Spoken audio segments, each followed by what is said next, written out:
You are listening to the In the Mouth of Dorkness podcast, the official podcast of the Alamo Drafthouse, Winchester. Welcome to another edition of the It Modcast podcast. Joining me is Brian Young, the Turtle Dork. Happy Friday, everybody. And also joining us is Lisa Gullickson, wife Dork. We're Skyping it in this week. And Brad Gullickson, mouth Dork. Studio. And I'm your host, Darren Smith, the Disco Dork, and welcome to another edition of the It Modcast podcast. Fistful Friday. Your audio quality will vary. Our audio heads are going to be crawling up the walls. We're all recording our separate audios. They're going to sound perfect together. Yes. Well, I'm just recording my audio into a Casio keyboard. Oh, Yeah. look at you. Is that why, Brad, you said you attempted to sing Phil Collins' song?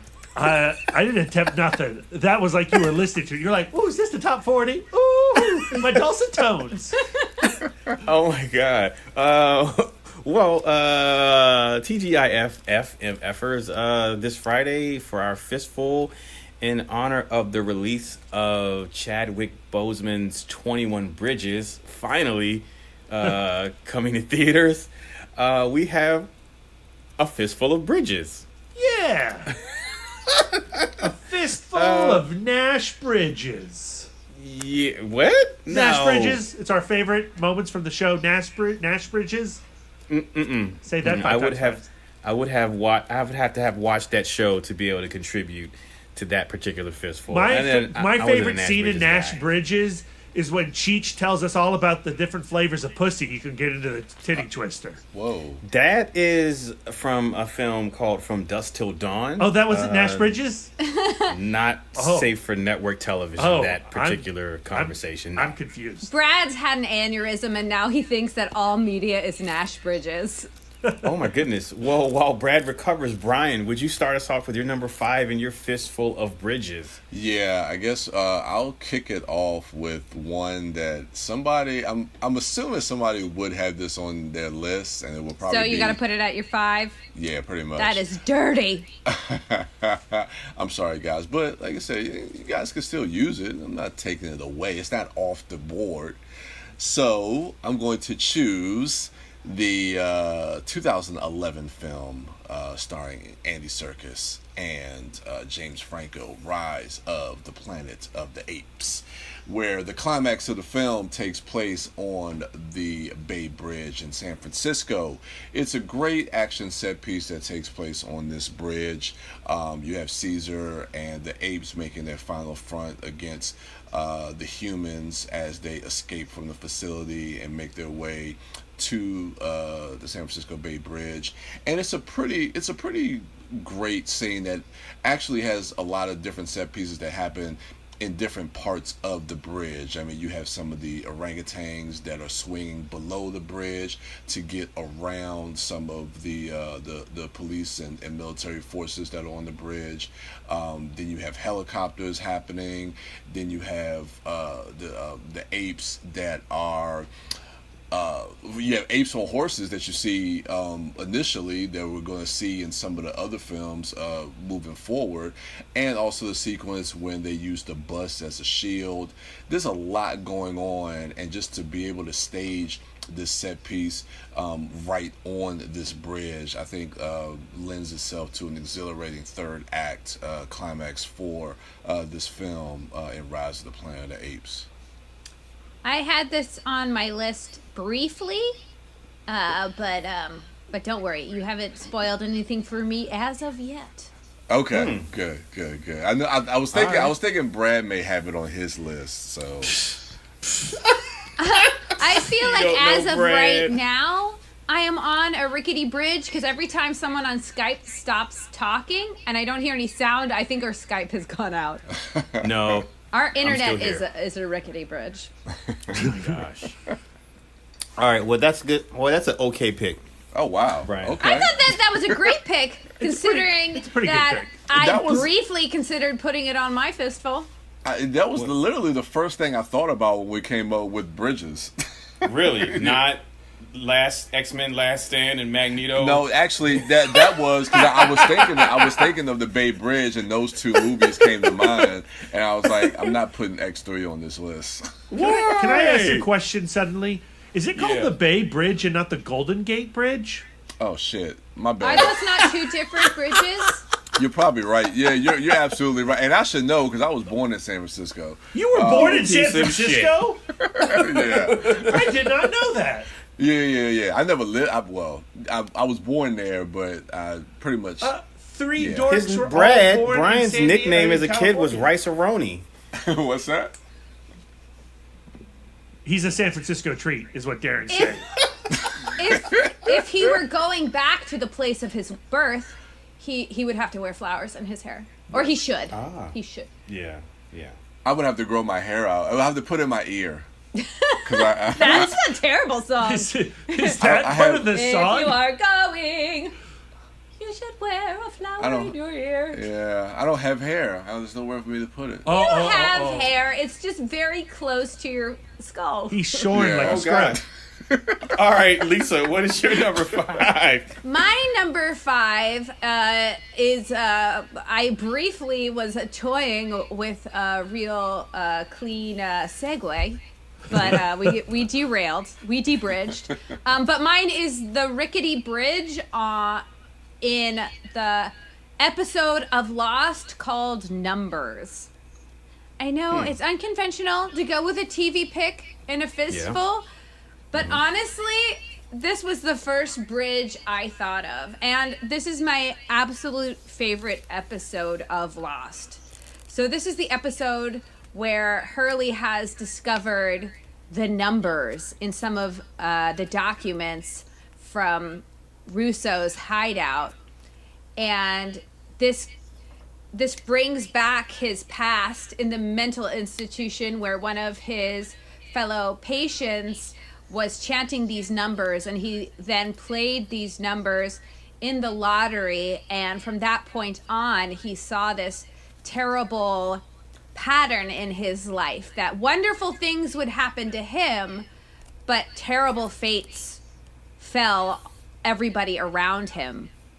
So he decides to go find Rousseau and find what the meaning of this numbers is. So he goes off with, I think, Saeed and Jack Charlie? and Charlie. That's right.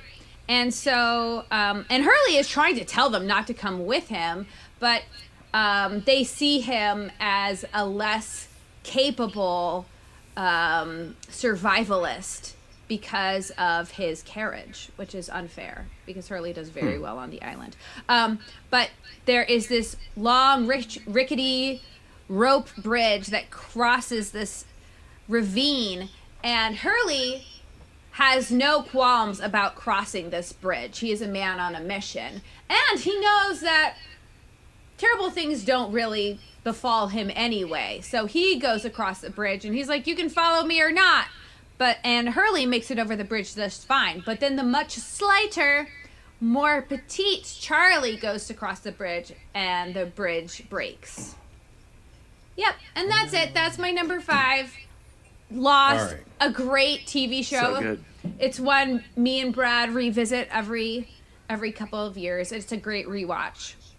And this is my favorite app.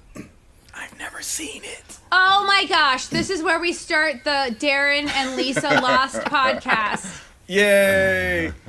All In the right, mouth of lostness, dorks. Good title. We can spitball other titles. It's called Down the Door Catch. Ooh, I Oh. like that one. All right. With that, Brad, you're number 5. So my list has mutated several times since we've been sitting here. yeah. Originally, I was going to do Nash Bridges episodes. Look at you. And then you really shamed Nash Bridges and confused me by telling me that the Titty Twister didn't exist within Nash Bridges. Very, very strange. Not how I remember it. And then I was going to do like a more traditional list, like what it sounds like Brian and Lisa are doing, and put like the bridge from Sorcerer on there, the bridge from Temple of Doom, the bridge from Bridge on the River Kwai. But I want to stick to New York because we are honoring the new Chadwick Boseman film 21 Bridges, and I really liked that movie. So I want to celebrate some of those 21 bridges as seen in cinema. And I'm going to start with one of my favorite movies, John Carpenter's Escape from New York.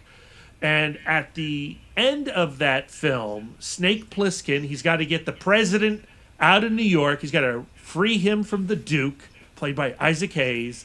And he is using the aid of Cabby, played by Ernest Borgnine, Brain, played by Harry Dean Stanton, and what is Brain's girlfriend's name? But it's Adrienne Barbeau. And the four of them are all in, or actually the five of them are all in Ernest Borgnine's cab, and they are driving hell-bent for leather across the Queensboro Bridge, which is going to get them to the wall of Manhattan, where New York has been squared off from the rest of society. It's been turned into a prison. And if they can get across the bridge, which has been mined with explosives, they'll get the president to freedom, and he'll be able to deliver the message which will save capitalism or whatever. That scene is thrilling. I love Carpenter's score.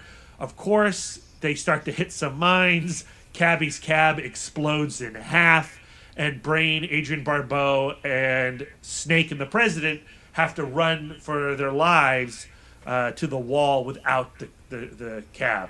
And it's a genuinely tense and exciting sequence. The movie was made on a dime, and it's not the Queensboro Bridge where they are filming, but it looks like an apocalyptic hellscape on that concrete. And I love the idea. I love the imagery.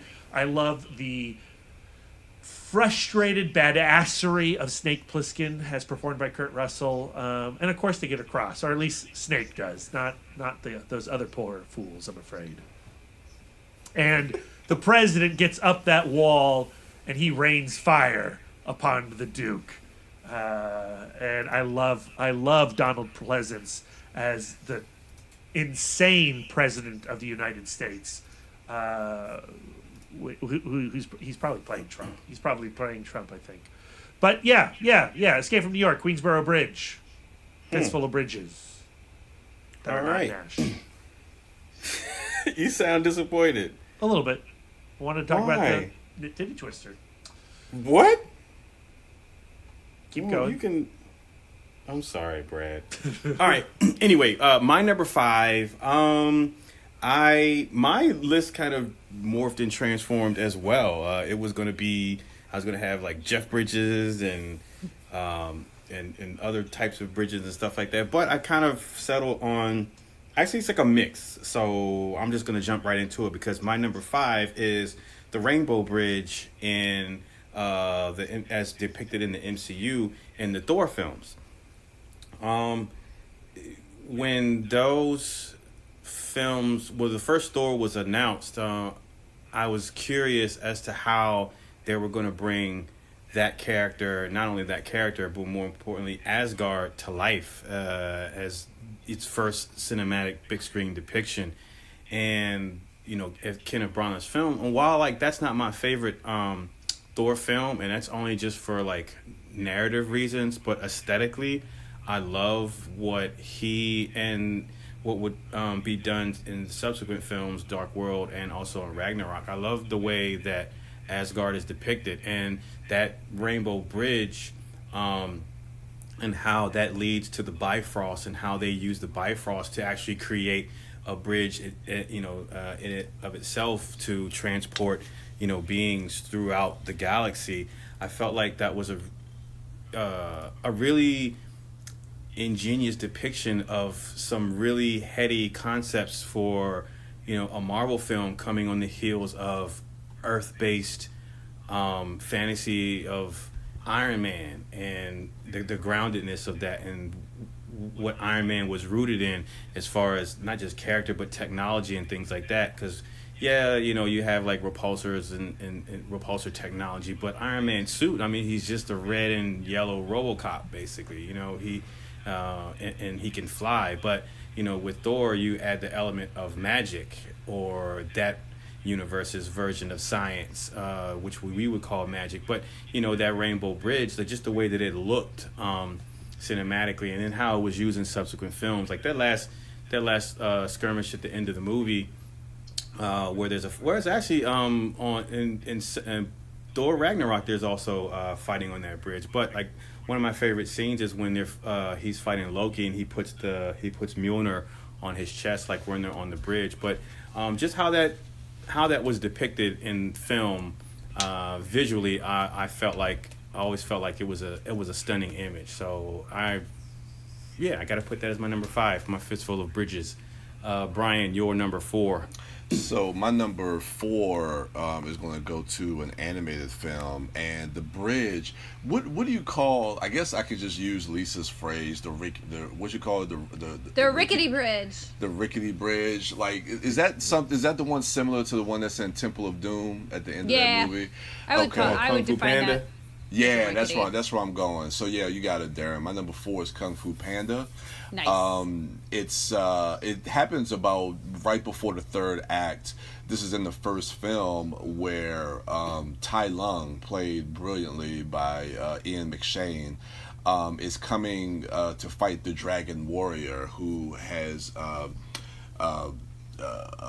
Poe's Panda is in training to become the Dragon Warrior, but that was supposed to be bestowed on to Angelina Jolie's Tigress. So Angelina Jolie played Tigress, Jackie Chan as Monkey, Seth Rogen as Mantis, Lucy Liu as Viper, David Cross as Crane. They all go after Tai Lung. They know that he's coming, so they are going to try to get to him first, and they meet at this bridge. And it's an incredible fight sequence, especially the way that it's animated, with all of these characters fighting Tai Lung on this bridge, with how they utilize all these different characters and their different styles of martial arts on this bridge. I thought was just fascinating. Was that in one shot? Did they not cut? No, they cut. They cut. Oh, okay. Yeah, they do cut. But it's just some of the creativity that's done in that, where they actually break the ropes, and then you have Mantis, played by Seth Rogen, actually holding the ropes to keep the bridge up. While Tai Lung is fighting all the other characters, and then he does like this little whip to kind of snap the bridge to get Tai Lung off his balance, and it's a lot of fun, and the camera work and everything. I love those Kung Fu Panda films just because of the way they're able to animate a lot of the martial arts sequences, and to have this one on that bridge was one that really stood out to me. So yeah, that's my number 4, Kung Fu Panda. All right, great pick. That was my number 5. Oh, okay. Before I thought of the Rainbow Bridge. Anyway, Lisa, your number 4. My number 4 is the absolutely amazing opening number. Another getting tongue-tied because I'm so verklempt over this, my number 4 pick. Another Day of Sun, the opening scene from La La Land. Oh shit! Nice. I loved this number. When I watched this film for the very first time, I went in very skeptical. But this, like, it starts with a bunch of people stuck in traffic, and the camera is panning past all of these cars with open windows because it's so hot, and you hear everybody's music mixing and melding together, and then this beautiful woman in a yellow dress begins singing, and this traffic jam just comes to life, and people are dancing and people are singing, and I'm like, this is like the most amazing thing ever. I can't believe they are daring to do this like classic style musical. And like there at one point they open this bright blue moving truck, and in the back there's like a dude with a timpani and a guy on the flute and an upright bass, and then this flamenco dancer with fan and everything dances, and then someone does some kind of hip hop style of dance and all of these beautiful people and cultures coming together and dancing on cars. And I'm like, this is like the literal best. I think it's an amazing number. And then the rest of the movie happened. And it was, and it just did not, it paled in comparison to a bunch of people joyfully dancing in primary colored t-shirts. That opening number is amazing. And it takes place on a bridge. I even That's Googled true. what the bridge was, but I have got What was way too many. I've got too many tabs open, my friend. You guys can Google it.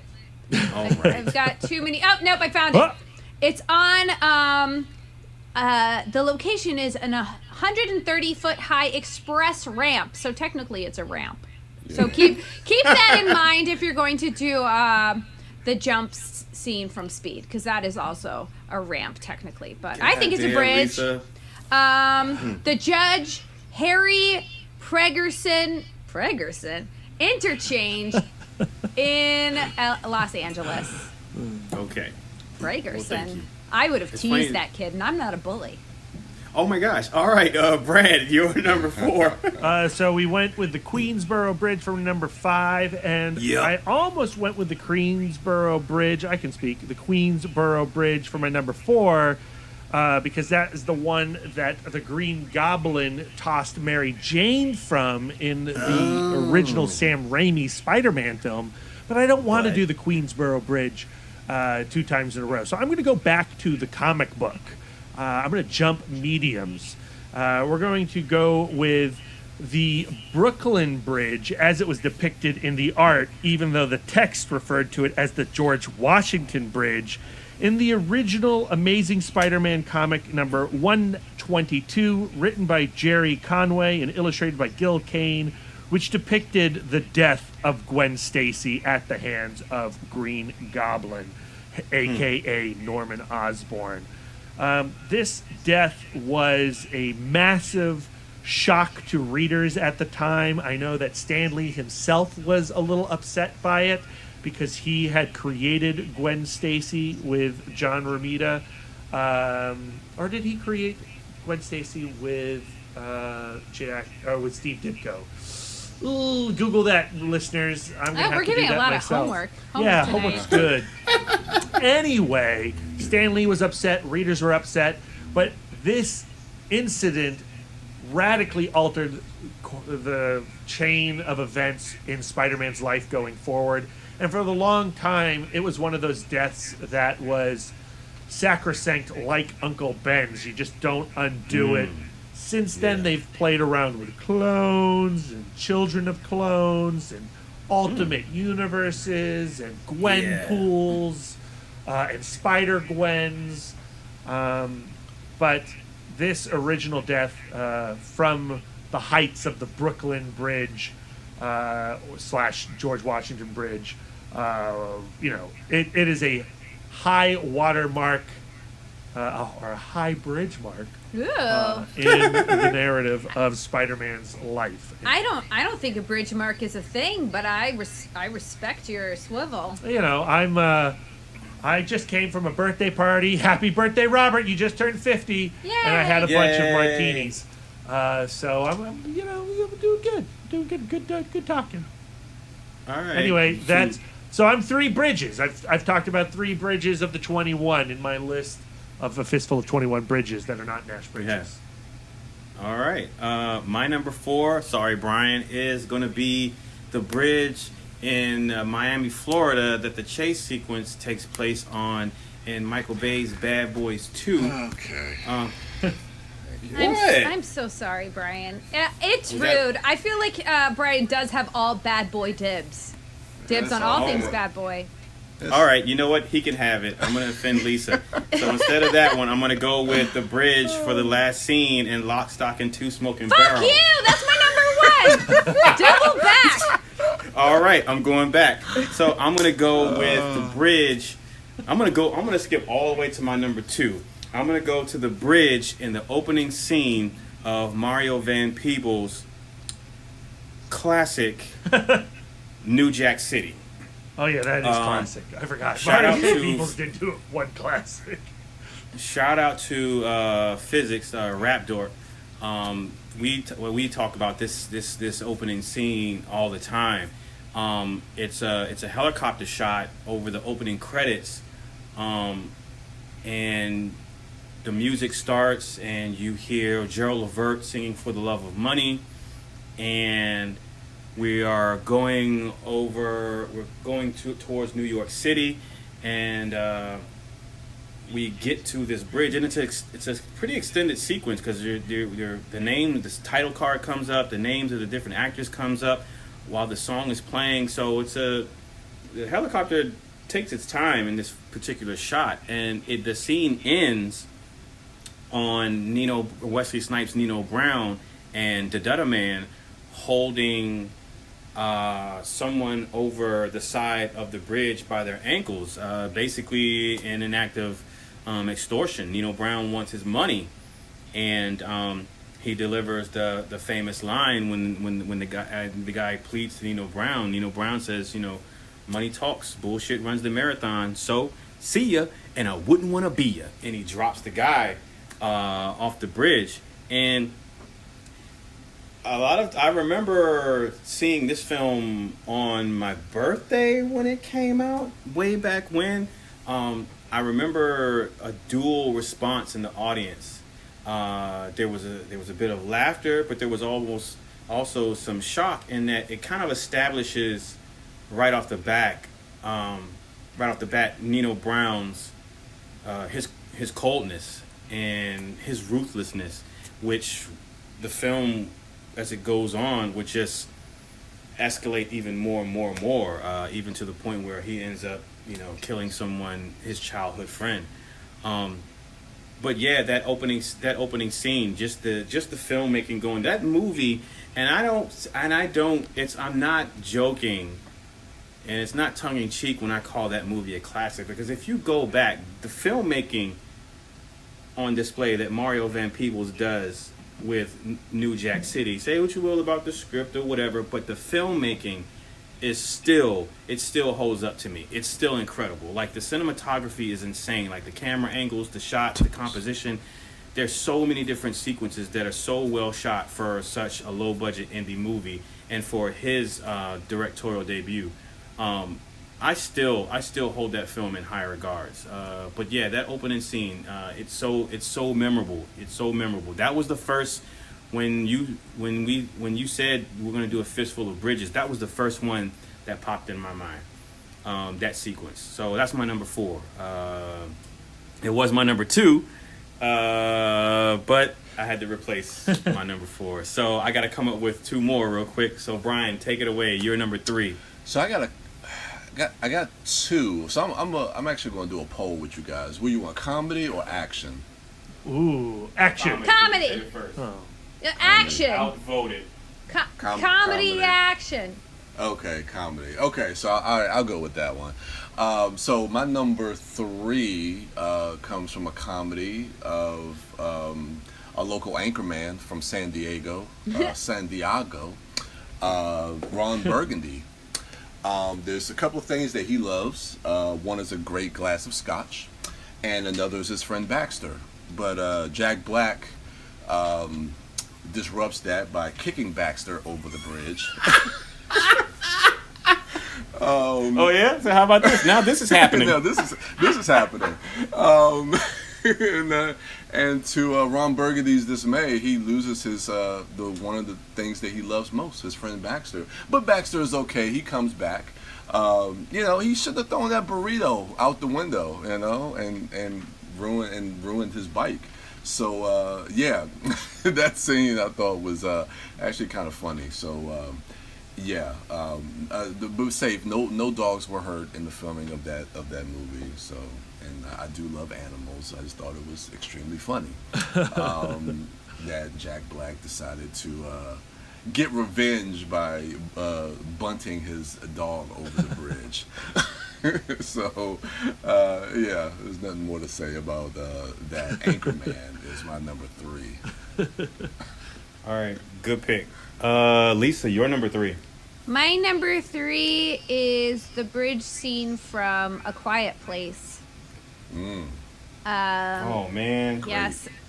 It's Jesus. heart-stopping. The sound of that little shuttle toy going off, and Dad John Krasinski having to double back, and just the sense of anticipation and terror is. I freaking love that movie, and while I was googling around for movie bridges, I found a really literally the worst website. I found the Poughkeepsie Journal, where they are very proud that their town is of New Paltz gets to be the town in A Quiet Place once again for A Quiet Place 2.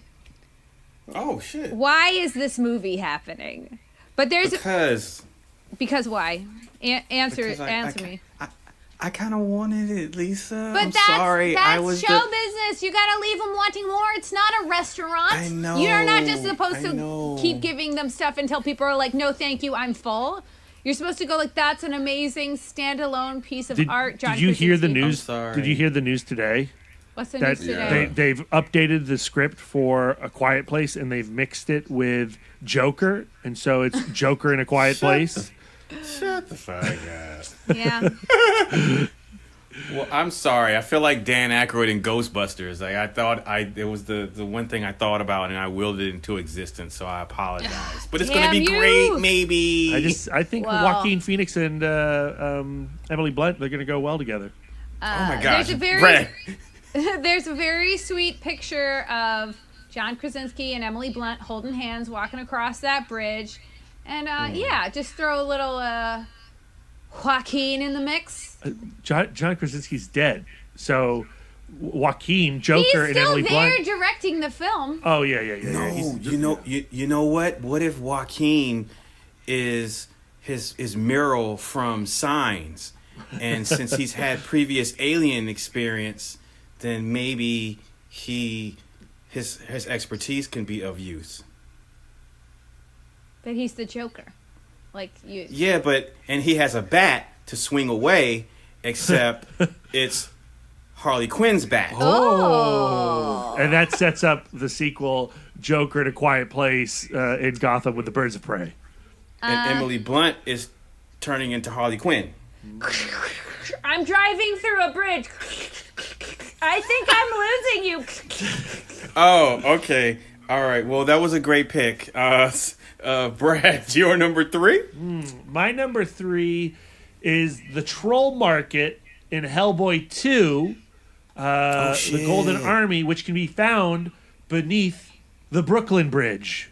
The trolls of this world, the fairies of this world, the dark fairies of this world have been driven underground by man.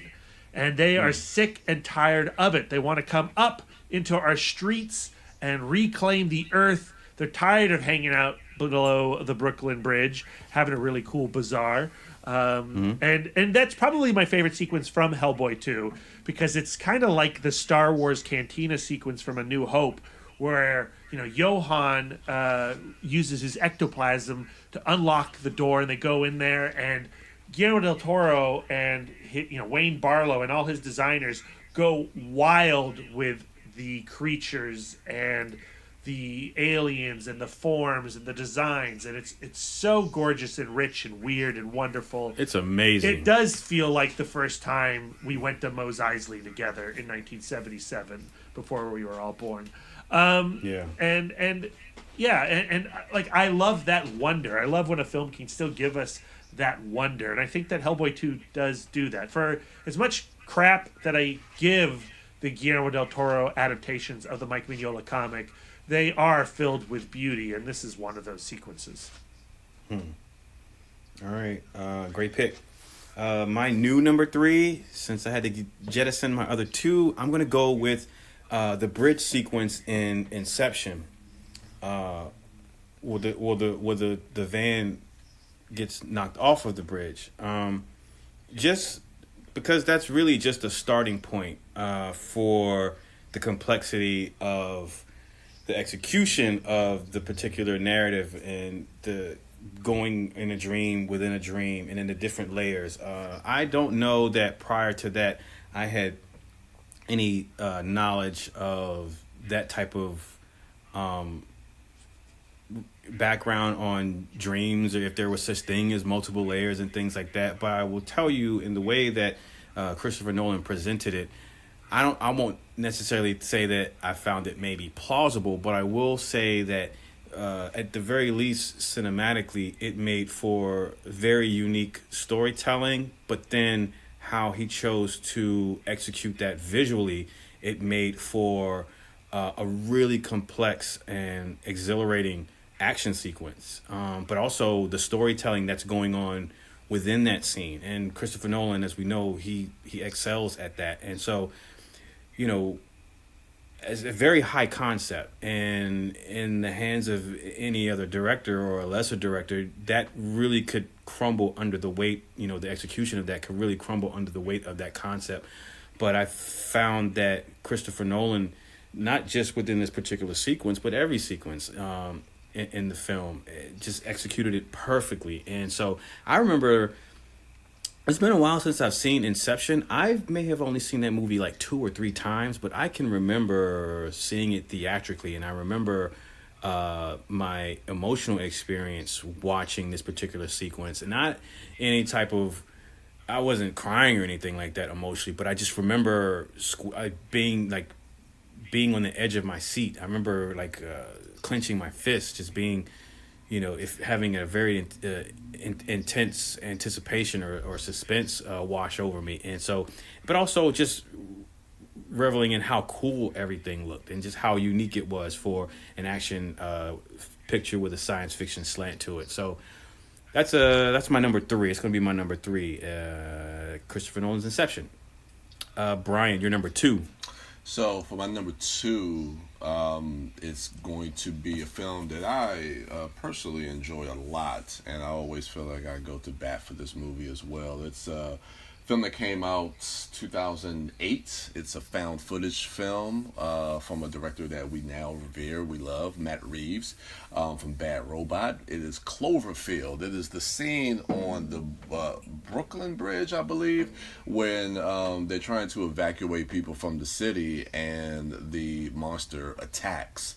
And the main guy's brother gets caught when the monster attacks and crushes parts of of that suspension bridge, and he gets killed. And just the way that was shot, because everything is shot, because T.J. Miller, who's in the film, is videotaping and recording everything, because all this happens during a going away party, because the main character is going to Japan for a new job, so he's recording everything. So as they're being escorted through this bridge when the monster attacks, and just the way that he shoots that from that distance, when they get separated from his brother, and you see him in the distance, and when the tentacle or the arm of the monster comes crashing down, and it's just exhilarating. I love that sequence in Cloverfield when this brother gets killed. So I thought that was pretty amazing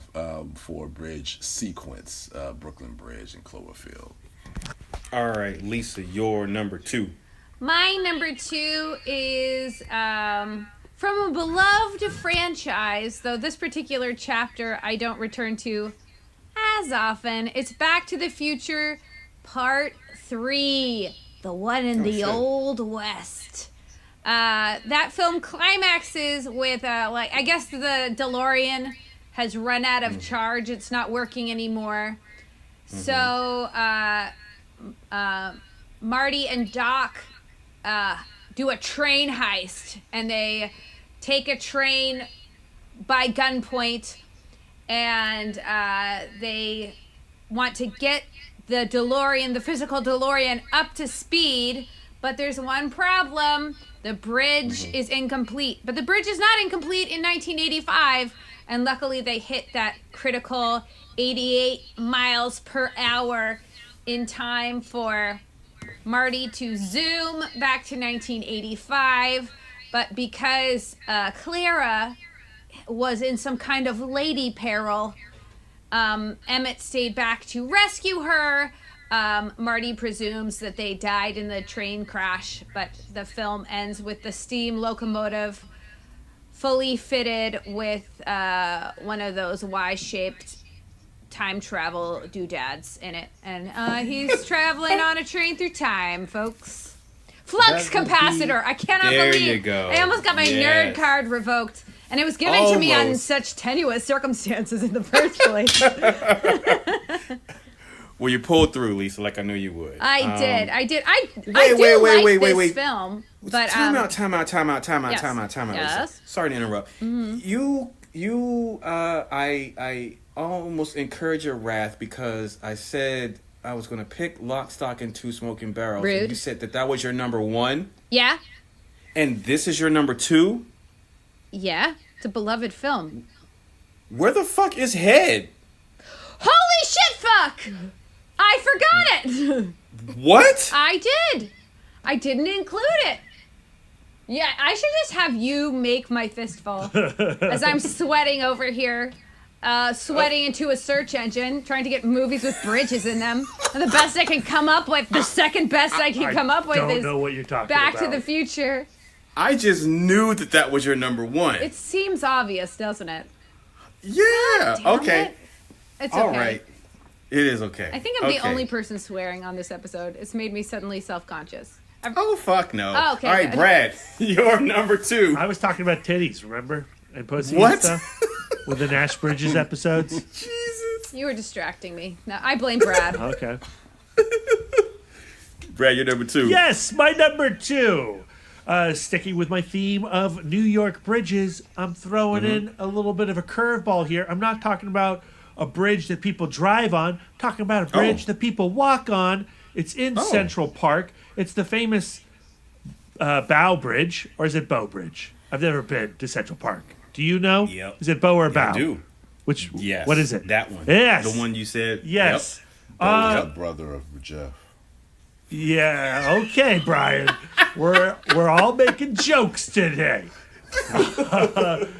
That bridge, as seen in many movies, but the one I'm picking is how it is depicted in the film Highlander, when Connor MacLeod meets up with his buddy Sunda, his fellow immortal, and they discuss the gathering and how there can be only one, and how these final few immortals are going to have to come together and chop each other's head off until the last one gains the quickening. And this conversation happens on the Bow Bridge, which is a very long and pretty bridge that I'd like to walk on someday. It's at the middle part of Central Park, apparently. I've never actually walked into Central Park, and that's why I don't know about the Bow pronunciation. We have been to Central Perk, though. We have been to Central Park in Burbank. Oh, okay. We sat on the couch. All right. We did. All right. Well, good pick. Before I get to my number two, Brian, so you don't have the bridge seat. My number one might be a tie. Just Ain't no tie. I took that pick off for you, man. yeah, I know. You motherfucker. What? All right. What? What's Anyway, up? you know up? what? What's going on? Nothing. What's going on? All right. My number two is the bridge sequence from the Fast and the Furious movie. Oh, Actually, there's two to pick from. Okay. There's the one where they're racing alongside the train, and Paul Walker and Vin Diesel jump out of the Shelby as the car goes over the cliff as the train crosses the bridge. But then in Fast 5, the end of that chase sequence when they have the safe tied to the back of the cars, that sequence ends on a bridge as well. yeah. So you have your pick. I know. But I'm not gonna be petty because I got bridges for days. I could go with the end of True Lies. That sequence that happens on that bridge. I had that But I'm not too. gonna do that. I'm gonna go with the bridge at the end of The Long Kiss Goodnight. Yeah, that seems more your speed. All of these bridges are my speed. Anyway, my number two is going to be The Long Kiss Goodnight. Charlie Baltimore and Hennessy. Actually, it's that moment when Charlie Baltimore seems to be mortally wounded, and her daughter is trying to get her to get up because Daedalus has all the bad guys coming and they're closing in on her. And up to this point, we're led to believe that Hennessy had met his fate previously But as Samuel L. Jackson so eloquently put it, you can't kill me, motherfuckers! And then he pops up while in the back of the truck and puts his foot on the gas, drives a Ford Taurus out of the back of that truck, runs a bunch of people over, gets Charlie Baltimore and her daughter in the car, and they escape on the bridge as the truck explodes, narrowly missing them, and the end. Everybody lives happily ever after. That a movie directed by Rennie Harlan. Mm-hmm. At that time, I'm not sure if I want to say he and Gina Davis were married.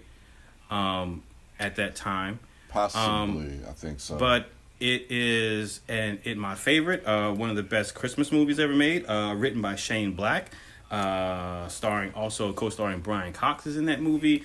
The dude from The Green Mile, I can never remember his name, is in that movie. He was also in The Negotiator. I can never remember his name. I'm sorry, but a great fun action film starring a really badass and awesome Gina Davis. David Morse is David Morse. guy. That's right. And I want to did Rennie Harlan also direct Cutthroat Island? He Yes, did. he did. Yes, also starring Gina Davis. You know what? It's a pity that we didn't get more action-oriented roles from her because she leans into that so well. She's so good in The Long Kiss Goodnight. Holds her own, absolutely. I'd be remiss if I didn't have that on a Fistful of Bridges. So that's going to be my number 2. Brian, take it away to your number 1. So, like I said before, I couldn't really decide which one, because at first when I was thinking about it, I was thinking to myself, I was like, okay, so Bad Boys 2, was that technically a bridge, or was that... Yeah. So, because I couldn't actually remember, so I didn't know if I was going to get some pushback from that or not. So then I also had Fast 5, the end of it with the safe. So, because, since it is acceptable for both of them, from what I'm hearing, those two are my number 1. Yeah. Motherfucker. Pushback Brian on the In the Mouth of Darkness Fistful podcast is unbelievable. But yeah, but it really came down to those two for me. And as everybody knows, I'm a diehard Bad Boys fan, and what Michael Bay did with that sequence in Bad Boys 2 was just spectacular. I mean, they built video games around that sequence with what they were with what they were able to do with that. Just using the 18-wheeler and dropping cars on the bridge, and having Will Smith driving the car, dodging cars while Martin Lawrence is shooting at the bad guys, and it's just so much fun. And that sequence on the bridge is the third act of an action sequence that starts in that garage. It escalates to that shootout in that intersection, and then it culminates with that chase sequence. Yeah. Insane. Yeah, insane. It's incredible, man. It is, and within that sequence, just again, I talk about it all the time, the banter and the chemistry and the wit between Martin Lawrence and Will Smith. Seeing them in the car when he shoots the dashboard and everything is just absolutely incredible. So Bad Boys for Life, I can't wait. And also Fast 5, the best of the Fast and Furious films within that franchise. You're right, I love the beginning with the Shelby and the train.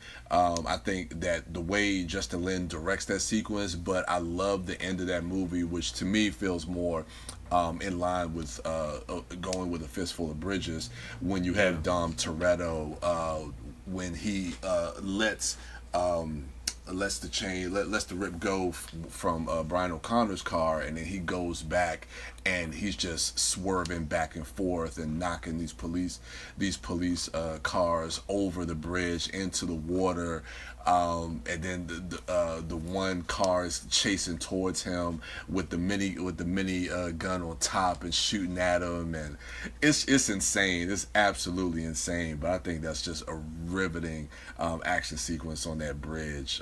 So yeah, those two are definitely worthy of being my number 1s. All right, Wife Dork, your number 1s. I've already totally whiffed my number 1. It should be the largest suspended arch bridge in the world at the beginning of Head, but for some reason, despite basking under the glow of my head poster as of right now, and Darren spoiled my number one, Lock, Stock, and Two Sorry. Smoking Barrels, vengefully. Well, I was just trying to stand up for my friend Brian, which I'll never do again. Never do again. I appreciate it, though. I appreciate it. You know what? But what fruits does it bear, Brian? Me going Well, you back know for what you. though, Lisa? Yep. Brian just set a precedent. He had 2 number ones. True. That is So- true. That is true. But now I, out of bitterness, want to add a third. Do that So shit. my number one, it is the holiday season. And what does it remind you of the holidays than someone really wanting to jump off a bridge? So I'm going with Jesus. Jimmy Stewart and It's a Wonderful Life. Damn. Does he do that? Yeah, he the I bank thought you were starts going going to go under. with Tony Scott. Oh, Brad, sad. Sad. Super Oh, sad. shit. Wait, what? Did that happen? That's that how he died? Yeah. Oh, Yeah. man. Damn, Brad. Just fictional. Fictional, Brad. Fictional. Sorry, I got dark. I got sad. Got real sad. Jesus. Anyway, any of those three. You can take any of those three. The monkeys jumping off the bridge in the beginning of Head. The trying to retrieve the 2 muskets from at the end of Lock, Stock, and Two Smoking Barrels. And Jimmy Yes. Stewart wishing to take his own life. I think that's and how I think I'd he do it. does. But then an angel named Clarence, and then things happen. Oh, So, thank you, Clarence. Those are all my number one. A plethora of picks. Thank you. Good picks. Thank you, Lisa. Extra credit. Extra credit. Brad, what is your number? Your number one. If you don't say what I okay, if It's you got to weren't be a New okay, York bridge. Okay. Riddle me this: if you weren't going that route, what would your number one have been? Lloyd Bridges? Are you serious? Okay, you have. Is that your final answer? Yeah, that's my final answer. What should Okay, if my you- number one be, Okay, Darren? okay, I'm going to tell you because it's going to be my number one. Okay, if you were going for the obvious, what would your number one be? My obvious... Well, Bridge on the River Kwai was my number one originally. You're killing me. Okay, okay. So, what is your number one New York bridge? Interesting. So now I feel like a bad person for not knowing myself. Okay. I'm going to make you feel like shit. Well, I'm doing New York bridges. Yes. New York bridges. And Yes. like I did with my last pick by throwing in a swerve with the Bow Bow like Bridge in Central Park, I am picking The Wire from the documentary Man on a Wire that bridges the 2 towers of the World Trade Center. Dude, I was literally thinking that myself, and I didn't know if Yeah. I didn't know if that was gonna be like a technicality. Like, is that really It's a a bridge? very My skinny fingernails bridge. itch. It's a very skinny bridge. It's a wire that my goodness. Philippe Petit in 1974 crossed. Nuts. Crazy story. If you have not seen the documentary, I do not want to spoil the weird Yeah. places that wonderful little doc goes, but you should seek it out. Of course, Robert Zemeckis went and made a narrative version of the documentary starring Joseph Gordon-Levitt called The Walk, which is fine. A lot of people really disliked it. It's not that bad. The problem with The Walk is that it's not the reality of Man on Wire. It's an astonishing story, and it takes an insane person to pull off a stunt like that. But yeah, he did it. So, Crazy. that's my number one bridge, Darren. Yeah. All What's right, the obvious Brad. pick that I haven't mentioned that's not Bridge on the River Kwai, Temple Wow. of Doom, Wow. Bow Bridges, Lloyd Bridges, Nash Bridges, Wow. Bridge of Spies? Probably- Is it Bridge of Spies? It's probably the bridge that's been used cinematically the most. Golden Gate Bridge? Even more than that bridge. It's been on TV Is it more the than Bay that Bridge that definitely. Brian was it's talking about? the Bridge of the Enterprise. Exactly. Thank you, Lisa. that's- That's going to be my number one. That's wordplay. I'm not not. smart enough for wordplay. Yeah, no. Brad, you're tricky. You're supposed to know. That should I be was Remember briefly- the martinis? I was briefly considering the bridge on Galaxy Quest. I love that Oh. movie. that they're having a movie party for that tonight as we record. Hey. That's a good pick, Darren. I accept your Star Trek bridge, but I would like to know of which starship, sir? The USS Enterprise. Which Which model? one? NC 1701? No, not NC 1701. I want I would like I to want party my in the bridge NC 17. with full frontal. Oh. Yeah, the full frontal bridge. What is the letters? What? What? It's 1701. 1701D. Oh, okay. The Next Generation Bridge. Weird. Why Yeah. the next generation? Because you like it wide. That's what I hear. Because it's D, like disco. Oh, I see. Yeah.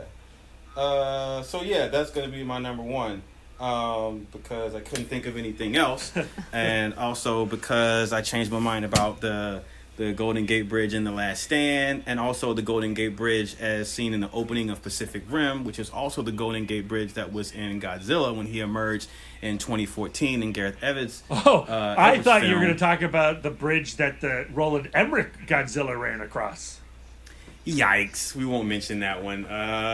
Yeah, so ladies and gentlemen, hit us up on social media at ItModcast and let us know what your fistful of bridges are. And go Is see it- our review cast selection, 21 Bridges. We're all going to see 21 bridges.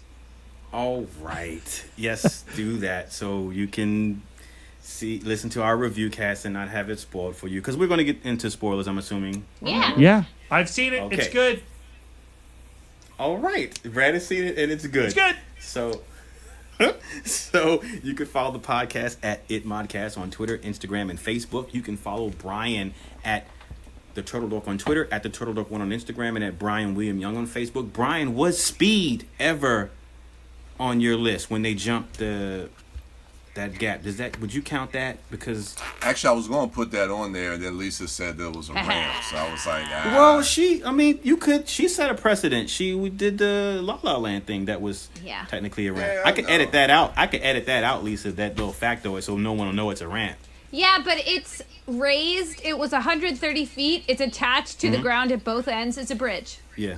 All right. Unless you want to There burn you go. the bridge between us as friends, and I don't think you want to, because I am a I don't quality wanna person. do that. I don't want to do that. You can follow her at Sidewalk Siren and at Big Dork on Twitter and Instagram. She's also at Sidewalk Siren on Letterboxd.